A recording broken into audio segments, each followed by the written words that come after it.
Kanchipuram Vakula silks నాణ్యత మా ప్రాధాన్యత. మదీనాగూడ, మియాపూర్, హైదరాబాద్ లో త్వరలో శుభారంభం.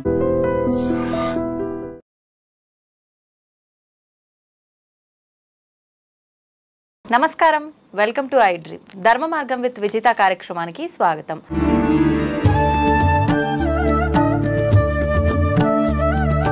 నమస్తే అండి. నమస్కారం అమ్మా.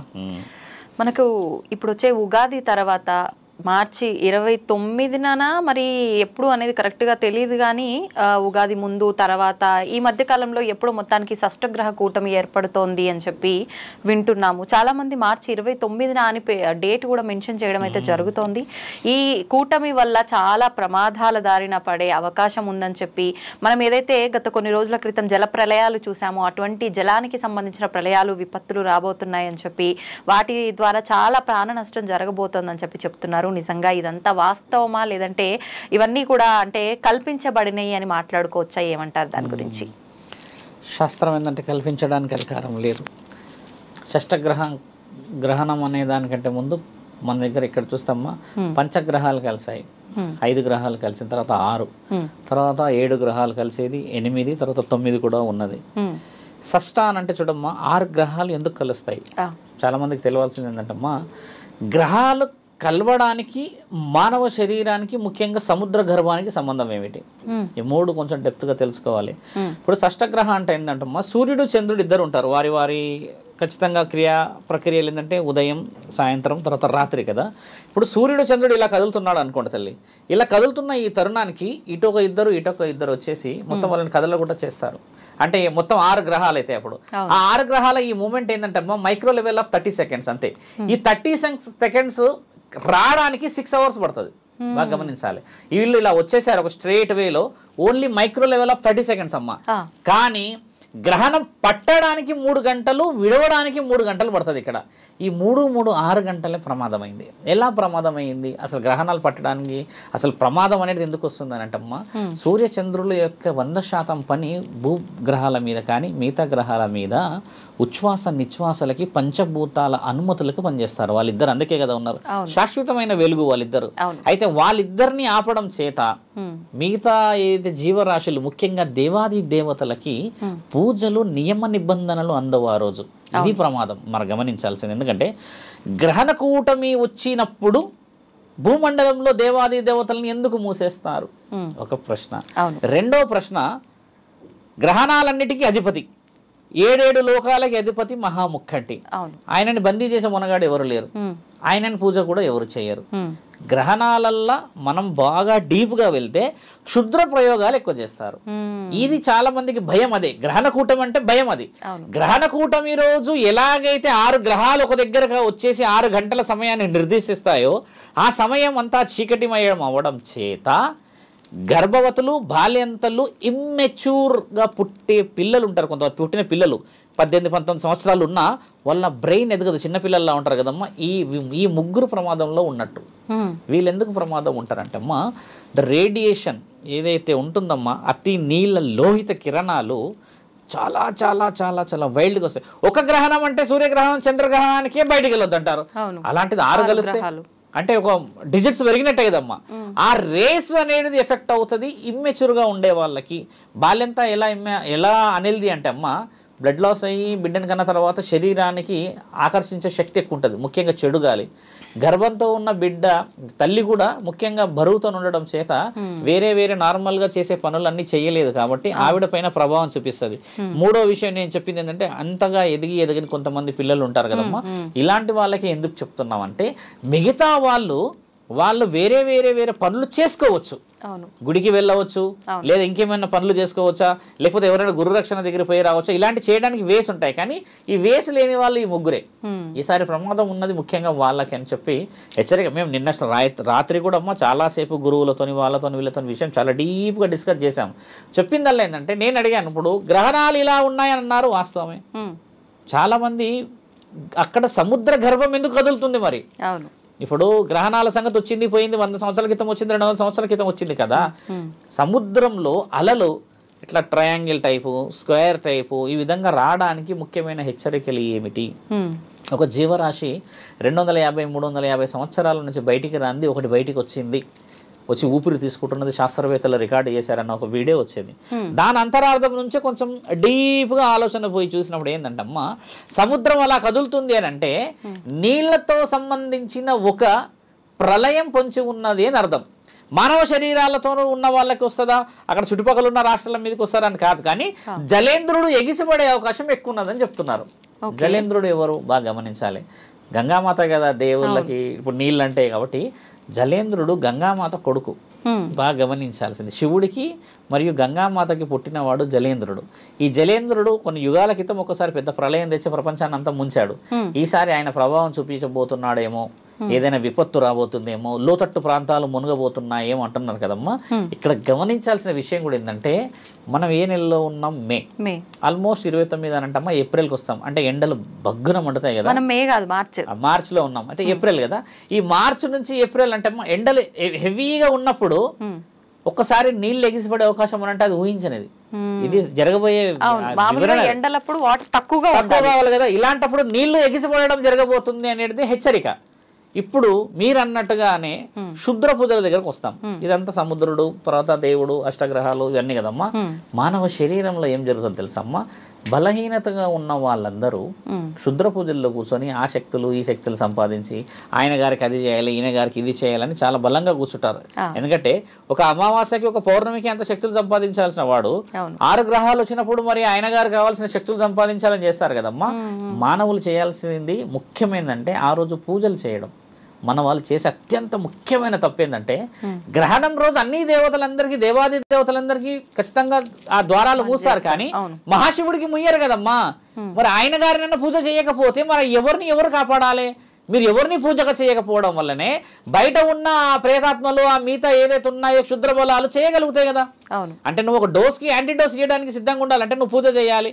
అఖండ జ్యోతి వెలిగించుకోవడమా, ఇంట్లో పూజ చేసుకోవడం అనేది గోప్యంగా చెయ్యవు. అట్లా అని గుడికి వెళ్ళరు, మొత్తం గుడిలే మూసేస్తారు. శివాలయాలు కూడా కొన్ని చోట్ల మూస్తారు, కొన్ని చోట్ల ముయ్యరు. పురోహితులందరికీ నేను చెప్పదలసిన విషయం ఏంటంటమ్మా, గ్రహణం రోజు ముఖ్యంగా పౌర్ణమి రోజు, అమావాస్య రోజు శివాలయాలలో మహారుద్ర హోమం కానీ అగ్ని హోమం కానీ చేస్తే అమ్మ ఎక్కడ లేని శుభ ఫలితాలు వస్తాయి. ఎలా వస్తాయి తెలుసా అమ్మ, బాగా గమనించాల్సిన విషయం. చాలా మంది మన కామెంట్ చెప్తారు కూడా, మహాశివుడిని ఆపడానికి ఏ శక్తి లేదమ్మా ఈ లోకంలో. అలాంటిది దేవాది దేవతలు కూడా మహాశివుడు ఏం చేస్తాడో అని ఎదురు చూసే ఒకే ఒక్క రోజు గ్రహణం రోజు. ఎందుకంటే ఆ రోజు ఆయన చాలా యాక్టివ్గా ఉంటాడు. మిగతా రోజులలో మిగతా దేవతలందరూ పని చేసుకుంటారు, ప్రిన్సిపాల్కి అంత పని ఉండదు. ఇప్పుడు మిగతా వాళ్ళందరూ పని చేయనప్పుడు ఒక ప్రిన్సిపాలే ఉంటే ఆయనకి ఎంత రెస్పాన్సిబిలిటీ కదా. మరి ఆయనకి ఏం మర్యాద ఇవ్వాలి? మనం ఒక హోమం చేయాలి, ఒక అభిషేకం చేయాలి. ఆ పట్టు కాలం ఓకే, ఆ సమయం మనం పోలేం, కానీ మిగతా సమయం అంతా అలర్ట్ కావాలి కదమ్మా. ధర్మరక్షణ అనేది మనం చేసుకుంటుంది. శుద్ర పూజలు జరుగుతాయి ఈ రోజు అని చెప్తున్నారు కదా, ముమ్మాటికి జరుగుతాయి. ఎందుకంటే నెగిటివ్ని ఎక్కువ నమ్ముతారు సమాజం, కాబట్టి ఇందులో పాజిటివ్ ఉంది అంటున్నాను కదా. మహాముఖంటి ఏం చేశాడు? గ్రహణాల అధిపతి ఏం చేశాడు? 3 కన్నులు ఉన్నవాడు ఏం చేశాడు? అర్ధనారీశ్వరి తత్వాన్ని ఇచ్చినవాడు ఎక్కడికి పోతాడు? మరి ఆయన గారిని ఎందుకు పూజించారు అంటున్నాను. అదొక వెరీ సింపుల్. మహావిష్ణువునైనా పూజించుకో, కానీ దేవాది దేవతలకు కట్లు పడతాయి అన్న ఈ నియమంతో మిగతా వాళ్ళందరూ భయభ్రాంతులకు గురవుతున్నారమ్మా.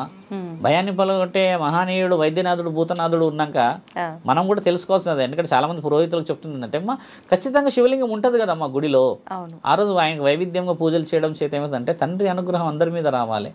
మళ్ళీ కొంచెం డీప్గా చెప్పే విషయం ఏంటంటే, మామూలు పూజలు చేస్తామమ్మా, స్పెషల్ డేస్ ఉంటాయి, పండుగ రోజులు కదా. అంటే నాకు అంటూ కొంచెం ప్రత్యేకత రావాలని మనం పట్టు వస్త్రాలు, పండు ఇంకేదో పెడతాం మొత్తానికి కదా. అందరు దేవాది దేవతలు బాగున్నప్పుడు పెడతాం. అదే శివుడికి గ్రహణం రోజు పెడితే ఏమవుతుందో తెలుసమ్మా, స్పెషల్ అట్రాక్షన్ గా నిన్నే చూస్తాడు కదా. ఆ రోజు మనం అది ఎందుకు చేయలేము అంట, నెగిటివే చేస్తారు, మనల్ని పాజిటివ్ చేయరు. ఇప్పుడు నీకు ఎప్పుడు అనుగ్రహం కావాలి అంటే, ఎవరు పూజించలేని రోజు నువ్వు వెళ్ళి పూజిస్తే అనుగ్రహం ఎందుకు రాదు? అలా అయినా ఆలోచించుకోవచ్చు కదా. మొత్తానికి నీ కుటుంబాన్ని కాపాడుకోవాలి. బాల్యంతలో చిన్నపిల్లలు మీరు కొంచెం నేను నా మైండ్ గురించి చెప్పిన వాళ్ళందరూ కాపాడబడాలని చెప్పేది ఈ గ్రహణం యొక్క కూటమి యొక్క విలువ. ఇందులో ఇంకో విషయం ఏమొస్తుందంటమ్మా, అమావాస్య కలిసి వస్తుంది. ఇక్కడ అమావాస్య కూడా ఏమైపోయిందంటమ్మా, ఒక వ్యక్తినిగా 4 తాడులు వేసిన తర్వాత అన్ని తీసేసామంటే ఇంకో అసలైన తాడు వచ్చి పడుతుంది మళ్ళీ. అంటే బలం అనేది ఉన్నది అక్కడ. ఇప్పుడు 29కి 30కి ఉన్నది ఈ 2 రోజులు. మీరు అన్నట్టు 31కి మీరు అన్నట్టుగా ఉగాది ఉంది. ఉగాది వివరణ పరమాత్ముడు ఇచ్చాడు, దాని వివరణలు చాలా బాగున్నాయి. కానీ ఈ 2 days చాలా పర్టికులర్గా మనము సరిహద్దులు దాటి పొలిమేరలు దాటి కొన్ని నిర్ణయాలు తీసుకోకూడదమ్మా. కొన్ని బలహీనమైన కొన్ని శరీరాలు ఎలా ఉంటాయంటే కాలం చేసే అవకాశాలు ఎక్కువ ఉంటారు. కొంతమంది బయటికి సడన్గా హార్ట్ స్ట్రోక్ వచ్చి, ఒకటి ఎండ ఉంది, ఒకటి గ్రహణం ఉంది, దానికి పైగా మన దగ్గర ఏంటంటమ్మా నువ్వు ఎంత మంచి చెయ్యి మనల్ని గోతులతో పెట్టేవాళ్ళు 100 మంది ఉన్నారు బయట. ఇలాంటి వాళ్ళందరికీ అవకాశం ఇవ్వడం కంటే గురు రక్షణ చాలా ముఖ్యమైనది. నేను ఇంతకుముందు కూడా కొన్ని వీడియోలు ఏం చెప్పానంటమ్మా, గోడకు ముడుపు కడతాంగా ఇంట్లో గుమ్మానికి, ఆ గుమ్మానికి బలం ఎలా వస్తుంది అని అడిగారు ఒక అతను నన్ను. ఇంట్లో దేవుడు ఉండగా స్వామి మా ఇంట్లో, తర్వాత మేము రెగ్యులర్గా పూజిస్తాము, గుడికి వెళ్తాం కదా, అవన్నీ వాళ్ళు కాపాడలేంది మీరు ఇచ్చిన ఒక ముడుపులు మమ్మల్ని కాపాడతాయని అడిగాడు ఆయన. అడిగిన దానికి నేను చాలా వివరంగా చెప్పా. ఆ ముడుపు ఎలా కాపాడబడుతుంది అంటమ్మా, ఆ ముడుపు మహాముఖ్యంటికి సంబంధించింది. ఎక్కడైతే దేవాది దేవతలు వాళ్ళ యొక్క నిర్దిష్టమైన నిర్ణయాన్ని చేయలేకపోతారో అక్కడికి చేరేవాడే మహాముఖ్యంటి. అది కొబ్బరికాయ ఏంటంటమ్మా, అది మహాముఖ్యంటిది అని ఎలా చెప్తారు, అది దేవుడికి ఎందుకు చెందుతుంది అంటమ్మా, కొబ్బరికాయ చీలిక తీసి చూస్తే వెనకాలో 3 ఉంటాయి ఇలాగా, అది కన్నులు 3 పరమాత్ముడి. కాబట్టి ఆయన ఆజ్ఞ పనిచేస్తుంది అక్కడ. మిగతా ఆజ్ఞలంతా దేవాది దేవతలు పనిచేస్తారు. కానీ గ్రహణమే కానీ అమావాస్య కానీ పౌర్ణమే కానీ ఇలాంటి షష్టగ్రహ కూటమిలప్పుడు ఏంటంటమ్మా పనిచేసేవాడు భూతనాథుడే, ఈయన మాత్రమే పనిచేస్తారు అక్కడ. అందుకని గురుబలం అవసరం అక్కడ. ఒక గురువే కట్టగలుగుతాడు, మీ దేవత వచ్చి కట్టలేదు కదా అక్కడ. మనం పాటించాం కూడా, మన ఇంట్లో మనం కట్టాం. ఎందుకంటే ఒక క్షేత్రం దాటిపోయి ఒక ఊర్లోకి పోయి ఒక గురువుని నమ్ముకుంటే ఆయన ఎవరినో ఒక దేవుడిని నమ్ముకున్న తర్వాత కడతాడు. ఆ ముడుపు ఎవరైనా కట్టొచ్చమ్మా, మహంకాళిదే కానీ నల్లపోచమ్మది కానీ దుర్గామాతదే కానీ అయ్యప్ప స్వామి ఎవరిదైనా ముడుపు. కానీ ఆ గ్రహణం రోజు అమావాస్య రోజు పని చేయాలి అదేనంటే దాన్ని ప్రతిరోజు పూజించాలి. పూజిస్తాం మనం, మీరు బాగా గమనించండి, పూజించారు. అది ఉంటుందిగా గుమ్మడికాయ, ఆ గుమ్మడికాయ ఒకటిని పూజించవద్దు, ఎందుకంటే అది నరఘోషకి నరదిష్టికి ఉంటుంది. కానీ ఈ ముడుపుని కంపల్సరీ పూజించకపోతే దానికి శక్తి ఎలా వస్తుంది, దానికి యాక్టివేషన్ రావాలన్నా అవసరం లేదా? ఇప్పుడు ఇది గుమ్మడి పండుగ పద్ధతి వేరు. అంత వివరంగా ఎర్ర క్లాత్ లో కట్టించి దాన్ని కొన్ని చేసి కొన్ని శక్తులు ఇచ్చి హోమంలో పెట్టి అని ఇచ్చింది, దాన్ని యాక్టివ్ చేసుకునే రైట్స్ కూడా అమ్మ మన చేతుల్లో ఉన్నాయి అంటున్నాను. అది కట్టగానే దాన్ని దుమ్ము పడేసి తీసేసి పడేసేదాకా పోకూడదు. ఇలాంటి విషయాలన్నీ పనిచేసే రోజులు కూడా ఈ గ్రహణాల రోజే. నిజమైన శక్తులు బయటకు వచ్చేది ఆ రోజే. కాబట్టి ఇంటికి రక్ష ముఖ్యమైనది. ఎక్కడైతే హోమం జరుగుతుందో ఆ హోమం నుంచి తీసుకుని వచ్చిన భస్మం ఉంటుంది కదమ్మా, ఆ బూడిద ఇంటి చుట్టూ పోసుకోవడం చాలా మంచిది. హోమం జరిగిన ఎక్కడైనా జరుగుతుంది హోమం కదా, అక్కడ నుంచి తెచ్చిన బూడిదమ్మ ఇంటి చుట్టూరుగా పోసుకోవడం చాలా శుభ సూచకం. అమావాస్యకి పౌర్ణమికి గ్రహణాల సమయంలో రక్ష ఏదో విధంగా పోవాలి కదా. ఎందుకు హోమంతో తెచ్చిన సమయానికి ముందుకే పోసుకోవాలి. ఎందుకు అదే పోస్తే శక్తి వస్తుంది తెలుసమ్మా. మళ్ళీ మేము శుభభక్తులం అని చెప్పట్లేదు. 4 మన దగ్గర చెప్తే అమ్మా ఒక్కొక్క యాగంలో ఒక్కొక్క యుగం గురించి వివరించారు. ఇప్పుడు మన దగ్గర ఒక్కొక్క యాగానికి ఒక్కొక్క ఫలితం పరమాత్ముడే ఇస్తాడని కూడా రాసి ఉంది. ఎన్నో శ్లోకాలు ఉండొచ్చు, ఎన్నో వాళ్ళు మనసుకు సంబంధించిన విషయం రాశారు. కానమ్మా అంతిమ స్థితి పరమాత్ముడే ఇస్తాడు అని చెప్పాడు కదా. కాబట్టి ఏంటంటమ్మా అది తెచ్చుకోవడం కూడా ఒక హోమ ఫలితమే పరమశివుడు మాత్రమే ఇవ్వగలడు. కాబట్టి రక్ష అవసరం అక్కడ. ఆ రక్ష గీయడానికి గల ముఖ్యమైన కారణాలు అవి. అది మీరు చెప్పింది. కాబట్టి యావత్ భక్తజనులందరూ కూడా ఏంటంటే గ్రహణాల కూటమి ఎంత వచ్చినా కూడా మన యొక్క గురుబలం, మన యొక్క దైవాధీనం అంటే ఇలవెల్పులు కులదైవం చాలా ముఖ్యమైనలు. వాళ్ళని కాపాడుకోవాలంటే అమ్మ ఆ రోజు అఖండ జ్యోతి పెట్టాలి. అఖండ జ్యోతి కూడా మన వాళ్ళు ఒక ఒత్తే పెట్టి పెడతారు. ఒక ఒత్తు పెట్టకూడదు ఎప్పుడు. అఖండ జ్యోతిలో ఇలా 2 ఒత్తులు పెట్టి కలిపి దాన్ని ఇలా దగ్గరికి బాగా చేసి పెట్టాలి. ఎందుకు అఖండ జ్యోతి పెట్టాలి గురువు? ఎప్పటి వరకు అది ఉండాలి? ఆ రోజు ఒక రోజు పెట్టి నెక్స్ట్ డే వరకు ఉంటుంది. ఎట్లా 24 గంటలు 12 గంటలు ఉంటుందమ్మా అది వివరణ. కానీ అఖండ జ్యోతి ఎందుకు పెట్టాలన్న క్వశ్చన్ ఎవరైనా అడిగితే చెప్తున్నాను నేనేమో, 2 కలిసిన జ్యోతులు ఒక దీపం ఏమో జ్యోతి అంటారమ్మా, 2 జ్యోతులు కలిసి దాన్ని అఖండ జ్యోతి అంటారు. ఇప్పుడు భూమండలంలో యావత్ ప్రపంచం మొత్తంలో 2గా కనబడే వ్యక్తి ఎవరు? చాలా మంది తెలుసుకోవాలి. అర్ధనారీశ్వరుడు. కాబట్టి పార్వతీ పరమేశ్వరుని కలిపి పెట్టడం మూలనాథుడైన. కాబట్టి మనం చేయాల్సింది ఏంటంటమ్మా ఆయన గారికి ఇచ్చే రెస్పెక్ట్, అక్కడ మహంకాళికి రెస్పెక్ట్, అక్కడ పరమశివుడికి రెస్పెక్ట్. ఆ అఖండ జ్యోతికి అంత విలువ ఉంది. అన్ని గుడిలలో ఎందుకు ఉంటుంది మరి అఖండ జ్యోతి? ఇప్పుడు లోకమే చెప్తుంది కదమ్మా జగత్తుకి వాళ్ళిద్దరు పార్వతీ పరమేశ్వరులే తండ్రి అని చెప్పి. కాబట్టి అలాంటి విషయ వివరణ కోసం అని చెప్పి అఖండ జ్యోతి కూడా పెట్టాలి. కింద 5 తమలపాకులు పెట్టి పసుపు కుంకుమ వేస్తూ వచ్చి ఆఖరికి పెట్టుకోవాలి. పెట్టుకుంటే పూజ గదిలో లేదా ఎక్కడైనా చివరిలో పెట్టుకున్న పుణ్యం.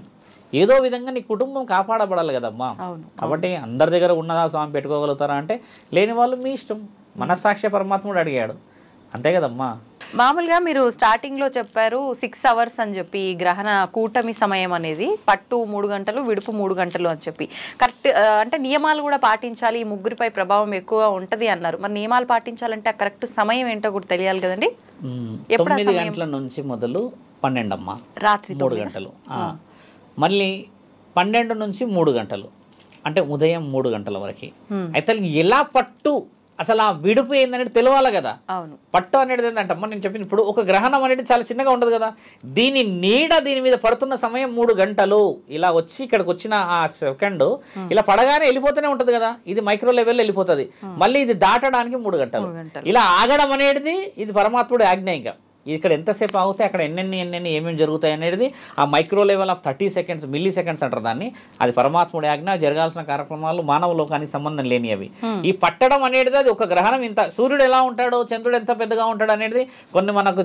పాఠాల్లో చెప్తుంటారు ఇంత పెద్దగా ఉంటాడంట ఇలా ఉంటాడంట ఆయన భూమండలానికి సరిపోడంట అని చెప్తారు గుర్తుందమ్మా అంత పెద్దది ఒకదాన్ని ఒకటి దాటిపోవడానికని అది పట్టడానికి సమయం ఇలా వచ్చిందమ్మా ఇలా పడ్డది అనుకోండి దీన్ని నీడ పడ్డదంటే పట్టు కాదు బాగా గమనించాల్సిన విషయం చాలా మంది ప్రేక్షకులకు అర్థం కాదని చెప్తున్నా కొంతమంది వీడియోస్ ఎలా తీస్తారంటే ఆ రోజు ఇది చేయకపోతే అది భయపడిపించేస్తారు కదా వాళ్ళకి తెలడానికి ఒకసారి ఇలా వచ్చి నీడ పడ్డది అని అంటే అది పట్టు ఈ దాటేసిన తర్వాత నీడ పోతుంటుంది కదా ఇక్కడ నుంచి అది విడుపు ఈ కార్యక్రమం జరగడానికి 6 గంటలు ఖచ్చితంగా పడుతుంది శాస్త్రం ఏం ఘోషిస్తుంది ఇక్కడ సముద్రుడు ఎగిసి పడడం 6 గంటల సమయం అది గుర్తుపెట్టండి ఇక్కడ గ్రహణం అనేది అర్ధగంట 20 నిమిషాలు 10 నిమిషాలు 8 నిమిషాలు ఉంటుంది ఇక్కడ 6 గంటలు ఆ షష్టగ్రహ 6 గ్రహాలు కదులుతున్నాయి అక్కడ అది ముఖ్యంగా తెలుసుకోవాలి యావత్ ప్రపంచం మొత్తం కొన్ని దేశాల్లో రీసెర్చ్ మొదలు పెట్టారు ఏం జరుగుతుంది అని ఎందుకంటే 100 ఏళ్ళకి ఒకసారి చరిత్ర మారుతుంటది కాబట్టి ఎవరి నాలెడ్జ్ వాళ్ళకి కదమ్మా మొన్న వచ్చిన పంచగ్రహ కూటమి తర్వాత షష్టగ్రహ కూటమి తర్వాత సప్తగ్రహ కూటమి ఉంది అష్టమి ఉంది నవగ్రహం ఉంది కదా